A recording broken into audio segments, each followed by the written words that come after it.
하늘에 계신 우리 아버지 하나님, 안식일을 기억하여서 각처에서 우리의 마음을 모아서 주님께 예배할 수 있도록 인도해 주시니 감사합니다.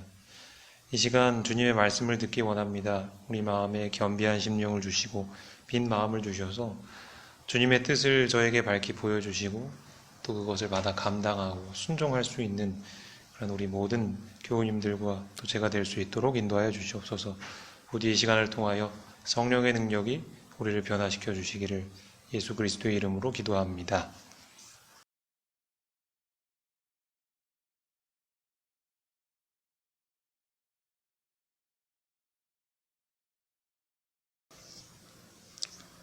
각처에서 방송 예배로 참여하시는 모든 철학교회 교우님들에게 안식일의 축복이 충만히 임하시기를 진심으로 기원합니다.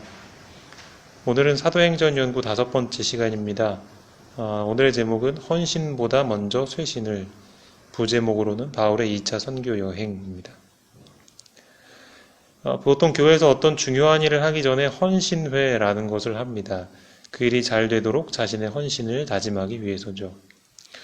그런데 헌신을 다짐하기 전에 선행되어야 할 중요한 것이 있는데요.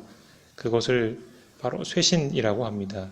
쇄신이라는 말의 사전적인 의미는 그릇된 것이나 묵은 것을 버리고 새롭게 함입니다. 쓸다, 털다, 닦다, 씻다, 없애버리다 이런 뜻을 갖고 있는 것이 이제 쇄자라는 글자고, 그 다음에 새롭다, 새롭게 하다라는 뜻을 가진 신자가 합쳐져서 생긴 단어입니다. 그동안에 더러운 모든 것을 씻고 털고 닦고 자신을 새롭게 하는 것을 의미하는 말이죠. 과연 헌신 전에 쇄신이 필요한 이유가 무엇인지 오늘 우리는 바울이 아데네이라는 곳에서 했던 선교 경험을 통해서 한번 그 이유를 알아보도록 하겠습니다. 바울이 2차 전도 여행을 할 당시에 그가 아덴이라는 곳에서 복음을 전한 적이 있었습니다. 여러분도 아시는 것처럼 여기서 말하는 아덴이라는 것은 오늘날의 아테네라는 도시입니다. 아테네는 현재 그리스의 수도입니다. 그러나 본래 아테네는 도시국가였습니다. 그리고 그들이 이룩한 문화는 로마의 식민지로 살아갈 때에도 전 세계적으로 인정받을 만큼 뛰어난 것이었습니다. 심지어 로마 시대에도 유학을 가려면 아테네로 가라고 할 정도였습니다. 바로 소크라테스나 플라톤과 같은 유명한 철학자들도 거기에서 살았습니다. 일찍부터 민주정치가 발달했던 이곳은 자신의 의견과 생각을 자유롭게 이야기할 수 있는 문화를 가지고 있었습니다. 그런 배경 속에서 다양한 철학과 사상들이 발전하게 되었죠. 바울이 2차 선교 여행을 떠날 때가 기원 후 50년 전후인데 이 당시에도 아테네는 다양한 철학적 사상이 온 도시를 뒤덮고 있었습니다. 이런 곳에 바울은 복음을 전하는 것입니다. 만약 여러분이 이런 도시에 선교사로 가게 된다면 어떠한 선교 전략을 세우시겠습니까? 일단 그들이 관심 있어 하는 주제를 통해서 또 그들이 이해할 수 있는 언어로 복음을 전해야 할 것입니다. 바울도 그렇게 생각했습니다. 그래서 그는 그들을 알기 위해서 먼저 아덴이라는 도시를 쭉 한번 둘러보았습니다. 근데 이렇게 쭉 한번 보니까 아덴이라는 곳은 온갖 우상들로 가득한 곳임을 알게 되었죠. 기록에 의하면 당시 아덴에는 약 3만 가지의 신이 있었다고 합니다. 많죠? 얼마나 신들도 많고 다양한지 수많은 신들의 우상을 만들어 놓고는 그들을 위해 제사 지내고 섬기는 그런 도시였습니다. 그런데 그가 그 신들의 제단을 쭉 보다 보니까 흥미로운 것을 알게 되었는데요. 보통 제단마다 그 제단이 어떤 신을 위한 것이라고 기록이 되어 있는데 한 제단 앞에 갔는데 신의 이름이 기록되어 있지 않고 그냥 알지 못하는 신에게 이렇게 쓰여 있었습니다. 바울의 표현을 빌리자면 아덴 사람들은 워낙 종교심이 많은 사람들이라 자기가 알고 믿는 신 말고도 알지 못하는 신이 어딘가에는 있을 것이라고 생각을 한 거예요. 그리고 그 신을 위해서도 제사를 드린 것입니다. 여기서 바울은 자신의 선교 전략을 찾아내게 되죠. 그리고 그는 이렇게 접근을 하게 됩니다. 사도행전 17장 22절로 23절 말씀입니다.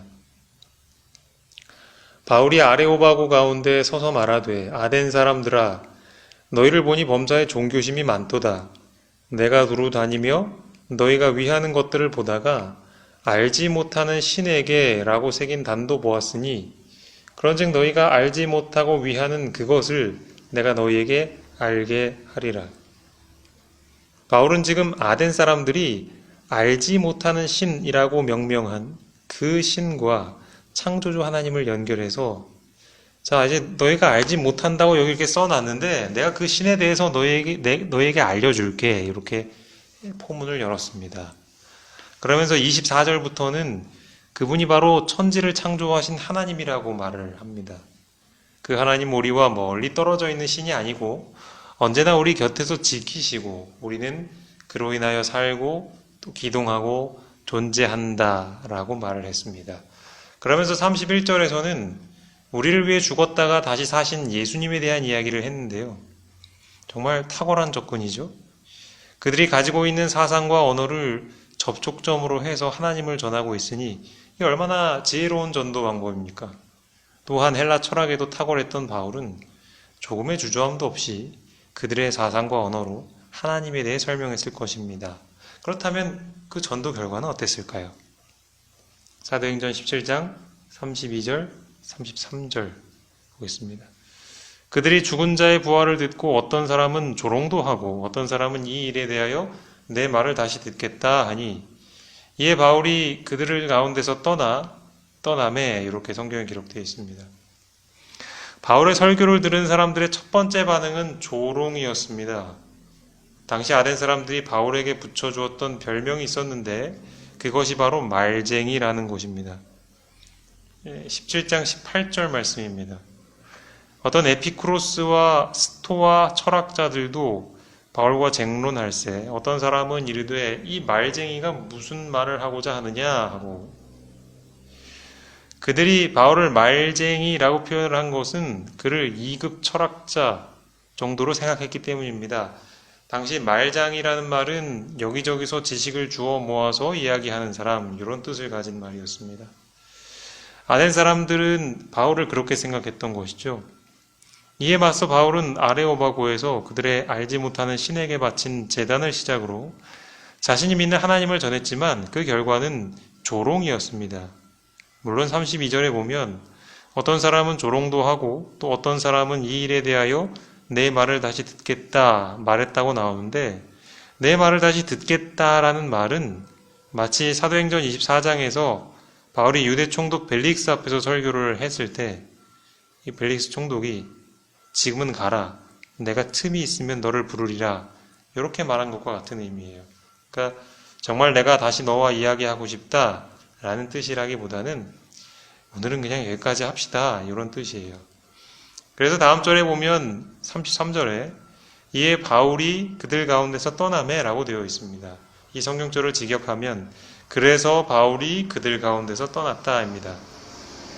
물론 그 다음 절에 보면 몇 사람들은 바울이 전한 것을 믿었다라고 말을 하지만 바울은 그곳에서 교회를 세운다거나 남아서 사람들을 더 가르친다거나 하지 않았고 곧바로 떠나서 고린도로 갔습니다. 사실 이 모습은 참 바울답지 않은 모습이었습니다. 그가 마게도냐 지역의 첫 성이었던 빌립보에 왔을 때도 수일을 유하면서 복음을 전했었고 또 심지어 감옥에 갇히면서까지도 복음을 전했습니다. 또 아덴으로 오기 전에 데살로니가에 있을 때도 3주 동안이나 거기 머물면서 복음을 전했고요. 원래는 더 있으려고 했는데 유대인들이 하도 그리스도인들을 박해하고 교회를 어지럽게 해서 도망치듯이 어디로 갔냐 하면 베르야로 갔어요. 또 베르야에서도 열심히 성경을 가르쳤는데 거기서도 유대인들의 핍박으로 어쩔 수 없이 아덴으로 갔습니다. 이처럼 바울은 한 지역에 여러 날 머물면서 그곳에서 복음을 전하고 또 교회도 세운 것을 우리는 알 수가 있죠. 그런데 아덴에서는 달랐어요. 거기서는 유대인들이 핍박하지도 않았고 또 복음 전한다고 감옥에 잡아놓지도 않았습니다. 단지 그로 하여금 아덴을 떠나게 만든 것은 헬라 철학을 통해 하나님을 소개한 바울의 이야기를 듣고 사람들이 조롱하고 받아들이지 않았기 때문이었습니다. 그리고 나서 그는 곧바로 고린도라는 곳으로 갔습니다. 이 아덴을 떠날 때 바울의 마음은 어땠을까? 사도행전에는 그게 나오진 않습니다. 그의 심정이 어땠고 그곳에서 무엇을 깨달았는지 그 이야기는 사도행전에 나오진 않아요. 그런데 그것에 대해서 어느 정도 힌트를 얻을 수 있는 곳이 있습니다. 그게 고린도전서입니다. 아까 말씀드린 것처럼 고린도는 바울이 아덴을 떠난 직후에 간 곳입니다. 그러므로 그 고린도에 있을 때의 경험을 살펴보면 대략적으로 그의 마음 상태를 알 수가 있을 것입니다. 그는 고린도 교회에 보내는 편지에서 당시 자신의 마음을 이렇게 설명했습니다. 고린도전서 2장 1절과 2절입니다. 형제들아, 내가 너희에게 나아가 하나님의 증거를 전할 때에 말과 지혜의 아름다운 것으로 아니하였나니 내가 너희 중에서 예수 그리스도와 그가 십자가에 못 박히신 것 외에는 아무것도 알지 아니하기로 작정하였습니다. 여기 1절에 말이나 지혜의 아름다운 것이라는 표현이 있는데 이것이 바로 바울이 아덴에서 보여주었던 그 철학적 지혜 그리고 언변 이런 것을 표현하는 말이죠. 그와는 반대로 내가 예수 그리스도와 그가 십자가에 못 박히신 것 외에는 아무것도 알지 아니하기로 작정했다. 이렇게 말을 하므로 바울이 고린도에 대한 그 선교 어떻게 할 것인지에 대한 결심을 표현하고 있습니다. 이것은 아마도 여러 철학적 지식과 언변으로 복음을 전하려다가 실패했던 그 아덴에서의 뼈아픈 경험의 결과일 것입니다. 아무리 말을 잘하고 아무리 설득력 있게 설명을 해도 그것을 통해서는 사람의 마음이 변하지 않는다는 것을 경험한 것이죠. 아덴에서의 그런 경험이 바울로 하여금 오직 그리스도 예수 외에는 아무것도 알지 않기로 결심하게 만든 것입니다. 그는 계속해서 이야기합니다. 고린도전서 2장 3절입니다. 내가 너희 가운데 거할 때 약하고 두려워하고 심히 떨었노라. 그렇게 탁월하고 능력이 많고 열정이 있었던 바울이 무엇이 부족해서 약하고 두려워하고 심히 떨었을까요? 그 이유를 이렇게 설명합니다. 그 다음 절 4절입니다. 내 말과 내 전도함이 설득력 있는 지혜의 말로 하지 아니하고 다만 성령의 나타나심과 능력으로 하여. 그 다음 5절입니다. 너희 믿음이 사람의 지혜에 있지 아니하고 다만 하나님의 능력에 있게 하려 하였노라. 그는 자신의 전도함이 설득력 있는 지혜의 말로 되지 않는다는 것을 절실하게 경험했습니다. 사람이 변화되는 것, 그 마음이 변화되고 삶이 변화되는 것은 설득력 있는 설교나 탁월한 가르침으로 이루어지는 것이 아니라 다만 성령의 나타나심과 그분의 능력으로만 가능하다는 사실을 절실히 깨달았기 때문입니다.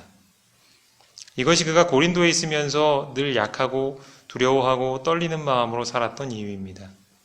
생각해 보시기 바랍니다. 목회가 혹은 전도가 내가 가진 능력으로 하는 거라면 우린 두려워할 이유가 전혀 없습니다. 왜 그럴까요? 왜냐하면 그 능력이 하루아침에 사라지지 않기 때문입니다. 내가 기도를 좀 등한히 하고 또 다른 사람과 싸우고 그래도 걱정할 게 없습니다. 왜냐하면 내가 뭔가 가르치는 능력은 사라지지 않고 그대로 있으니까요. 그 능력 가지고 하면 되잖아요. 그런데 바울이 복음을 전하고 예수를 가르치면서 늘 두려워하고 떨리는 마음으로 그 일을 했던 이유는 뭘까요? 내 말과 전도함이 설득력 있는 지혜의 말로 하지 않고 다만 성령의 나타나심과 능력으로 하는 것임을 깨달았기 때문입니다. 내가 성령과 연결되어 있지 않으면 아무리 말을 잘해도 또 아무리 설교를 잘해도 아무리 논리가 탄탄해도 사람의 마음을 움직일 수 없다는 것을 그는 뼈저리게 경험한 것이죠. 이것이 바울의 고백이었습니다. 그렇다면 나는 어떻습니까? 단에 서서 설교하고 사람들 앞에서 성경도 가르치고 집집마다 다니면서 전도지도 돌리고 구도자 방문하고 또 연락해서 기도하고 또 교회 봉사도 열심히 하고 그런데 이렇게 하는 모든 헌신의 열매가 정말로 우리 사람들을 예수님께로 인도하고 있는 것으로 나타나고 있나요? 영혼들의 마음에 회심이 일어나고 있습니까? 그렇지 않다면 뭔가 문제가 있다는 것이죠. 그 문제가 뭘까요? 교회도 마찬가지입니다. 우리가 TMI라는 이름으로 음식도 갖다 주고 또 아동센터나 문화센터 혹은 구호사업 등을 펼쳐서 다양한 방법으로 이웃들을 위해 헌신할 수 있습니다. 하지만 그것이 참 열매를 맺지 못한다면, 죄인들의 마음이 쇄신되어 참 그리스도인으로 이끌지 못한다면 그것은 헛일이 아닐까요? 이러한 문제 해결을 위해 내가 그리고 교회가 해야 할 일이 분명히 있을 것입니다. 단지 더 열심을 내면 되는가? 좀 더 성경 읽고, 좀 더 많이 기도하고, 좀 더 열심히 방문하고 봉사하면 되는 것인가? 보통 우리가 이런 식으로 문제를 해결해 왔죠. 하지만 그것은 맞는 방법이 아닙니다. 지금 우리에게 필요한 것은 더 많은 헌신이 아니라 더 철저한 쇄신입니다. 성령의 능력이 흘러갈 통로가 되기 위해 우리의 영혼이 정결해져야만 하는 것입니다. 바울이 두렵고 떨었던 이유가 바로 이것이었죠. 더 많이 전도하고 더 유창하게 선교하지 못해서 두려워한 게 아닙니다. 내가 쇄신되지 않아서 성령의 능력을 받지 못하면 어떻게 할까? 그래서 나를 통해 영혼들이 구원받지 못하면 어떻게 될까? 그것을 두려워한 것입니다. 이와 동일한 두려움이 이 시대의 모든 진실한 그리스도인들에게 있어야 하겠습니다. 더 이상 인간의 노력으로 뭔가를 이루려는 생각에 속지 마시기 바랍니다. 그것은 매우 선해 보이지만 가인의 정신입니다. 그것을 하나님이 기뻐하시지 않고 또한 그러한 우리의 노력을 통해 하나님은 당신의 능력을 부어주시지 않을 것입니다. 쇄신 없는 헌신은 하나님께서 결코 함께 역사하지 않으실 것입니다. 고린도전서 9장 26절로 27절 말씀을 읽겠습니다. 그러므로 나는 다름질하기를 향방 없는 것 같이 아니하고 싸우기를 허공을 치는 것 같이 아니하며 내가 내 몸을 쳐 복종하게 함은 내가 남에게 전파한 후에 자신이 도리어 버림을 당할까 두려워함이로다. 여기 바울의 말이 바로 우리가 가야 할 쇄신의 길이 어디로 향한 것인지를 보여줍니다. 우리의 삶의 모든 부분에서 하나님의 뜻에 복종할 수 있게 될 때에 우리를 통하여 성령의 능력이 충만히 흘러가게 될 것입니다. 지금 내가 하나님의 음성을 듣는 일을 가로막고 있는 것이 혹 있지 않습니까? 그리고 그러한 하나님의 음성에 순종하기를 주저하게 만드는 무언가가 아직도 우리의 삶 속에 있지 않습니까?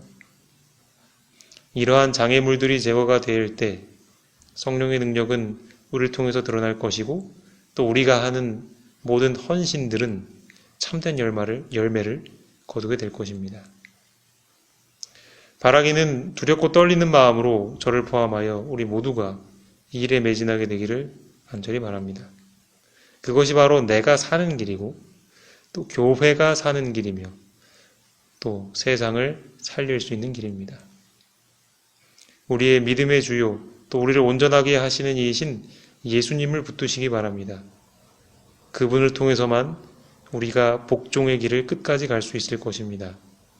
그리고 우리가 그 싸움의 길을 끝까지 가게 될 때 주님께서는 약속하신 보혜사 성령을 우리를 통해 부어주실 것이며 또한 우리의 헌신이 생명의 열매로 나타나게 될 것입니다.